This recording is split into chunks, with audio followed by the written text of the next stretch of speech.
这个故事如果你听起来不累，那么你的听力水平在生活中是完全够用的。要持续提升英文，记得点击订阅按钮。我们开始吧。One feather once decided whether a name would be remembered or forgotten. Long before success could be measured by numbers or screens, people measured it with stories. They lived in a world where every action had weight, and nothing meaningful came for free. In that world, a single feather could speak louder than a long speech. The phrase "a feather in one's cap" was born in a time when life was physical, risky, and deeply human. You could not hide behind words.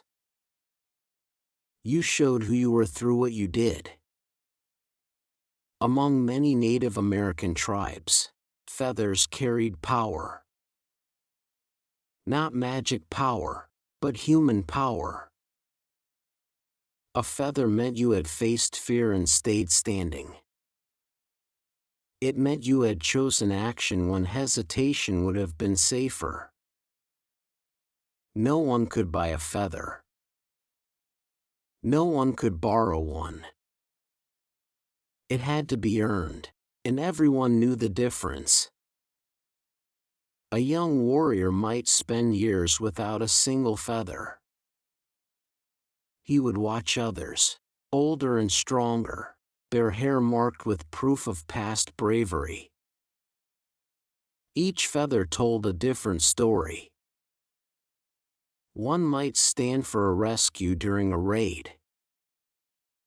Another might represent a long watch through the night, protecting the tribe while others slept. When a warrior finally earned his first feather, it was not a loud moment. There were no cheers. The feather was placed quietly.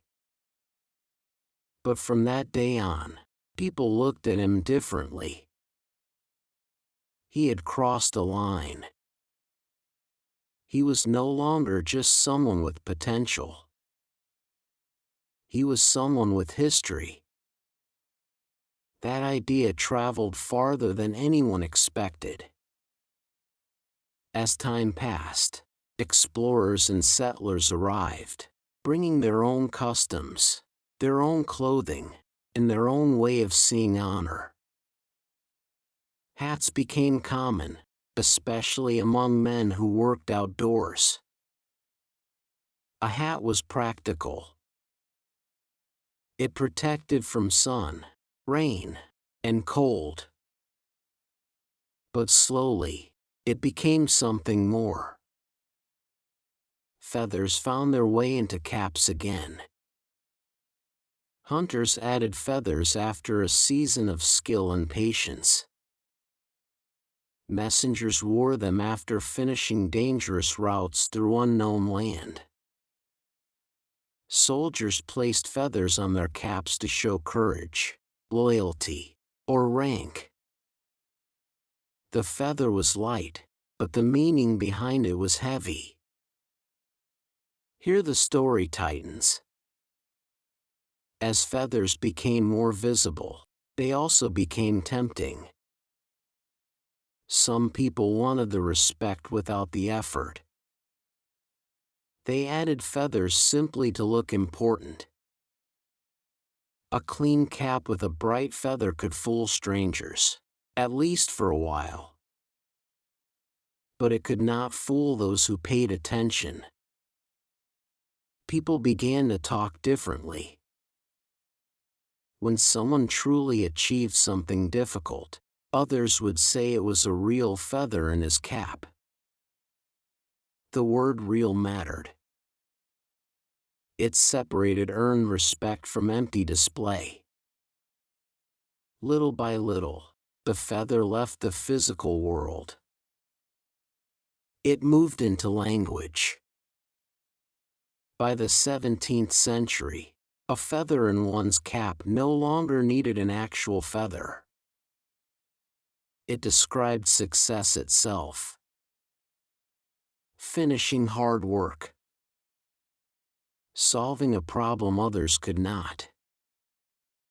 Taking a risk and surviving the result. Life at that time was unforgiving. Most people worked from sunrise to sunset. Mistakes were costly. Praise was rare. So when someone recognized your effort, it stayed with you. A feather in your cap meant you had done something that mattered, even if only a few noticed. The phrase crossed the ocean once more and settled into American English. It fit perfectly. This was a place built on attempts, failures, and quiet wins. Farmers used it. Shop owners used it. Teachers used it. Parents used it. A student who struggled to read finally finished a book. A feather in her cap. A carpenter built a house that stood through a brutal winter. A feather in his cap. A family survived a year of loss and still showed kindness. A feather no one else could see. The phrase survived because it stayed honest. It never meant perfection. It meant effort that led somewhere. Another small rise happens here. As the world became louder, the phrase stayed calm. It never demanded attention. It never bragged. It simply marked a moment and moved on. That is why it lasted. Today, you still hear it, even if you do not pause to think about it. But its roots are still there, deep in human experience. When you finish something you once thought was beyond you, that is a feather in your cap. When you choose patience over anger, that counts too. When you fail publicly and still try again quietly, the feather may not shine, but it exists. Here is the final turn.